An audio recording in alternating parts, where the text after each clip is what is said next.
في بلد صغيرة في وسط أفريقيا حصلت واحدة من أبشع المآسي في التاريخ الحديث. في خلال 100 يوم بس راح أكتر من 800 ألف إنسان بسبب الكراهية والعرق والطائفية. دي مش مجرد قصة حرب، دي قصة بتفكرنا إن الكلمة ممكن تقتل، وإن السكوت ممكن يكون جريمة. تابع معايا الفيديو ده علشان تعرف الحقيقة الكاملة عن الحرب الرواندية والمجزرة اللي غيرت العالم.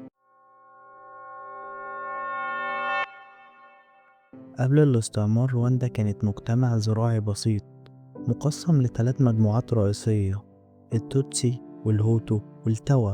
الاختلاف بينهم كان اجتماعي أكتر من عرقي. لكن مع الاستعمار البلجيكي اتغير كل شيء. بلجيكا بدأت تفرق بين الناس وتدي امتيازات للتوتسي وتحرم الهوتو، وخلقت شعور بالظلم والكراهية استمر لسنين طويلة. وفي سنة 1990 اندلعت حرب أهلية، جبهة اسمها جبهة التحرير الرواندية أو ال RPF.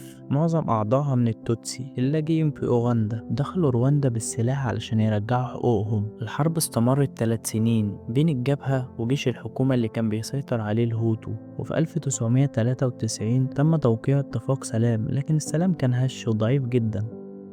وفي ليلة 6 إبريل 1994 حصل الحدث اللي قلب التاريخ. الطيارة اللي كانت راجعة بالرئيس جوفينال اتفجرت وسقطت، ومات الرئيس ومعاه الأمل في السلام. بعدها بساعات بدأت المذبحة. ميليشيات متطرفة من الهوتو بدأت تقتل كل واحد له علاقة بالتوتسي. جيران قتلوا جيرانهم وأصدقاء قتلوا أصدقائهم. إذاعة اسمها راديو ميل كولين كانت بتحرض الناس وتقول اقضوا عليهم. في 100 يوم بس قتل ما بين 600 ل 800 ألف إنسان، أغلبهم من التوتسي وبعضهم من الهوتو. العالم كله كان واقف بيتفرج. قوات الأمم المتحدة كانت موجودة لكن من غير صلاحيات.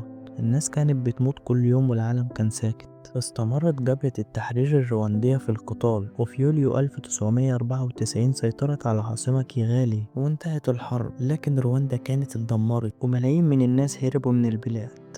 وبعد الحرب بدأت مرحلة من جديد، وبدأوا في محاكمات الغكاكة التقليدية في القرى علشان الناس تحكي وتعترف ويتحقق العدل. وبدأت رواندا تحاول تبني نفسها من جديد، تبني دولة واحدة بدون تمييز بين هوتو وتوستي. النهاردة رواندا بقت رمز للنهوض بعد الكارثة دي، بقت بلد منظمة ومتطورة اقتصاديا. لكن بالرغم من التقدم ده، جراح الماضي لسه موجودة في قلوب الناس، وجدران كتيرة لسه شايلة آثار الحرب. قصة رواندا مش بس حكاية بلد، دي تذكير بخطورة الكراهية وإن التحريض بالكلمة ممكن يقتل الآلاف. المجزرة دي لازم تفضل في الذاكرة علشان ما تتكررش في أي مكان تاني. بس كده، لو عجبك الفيديو لايك وشير، استنى اللي جاي.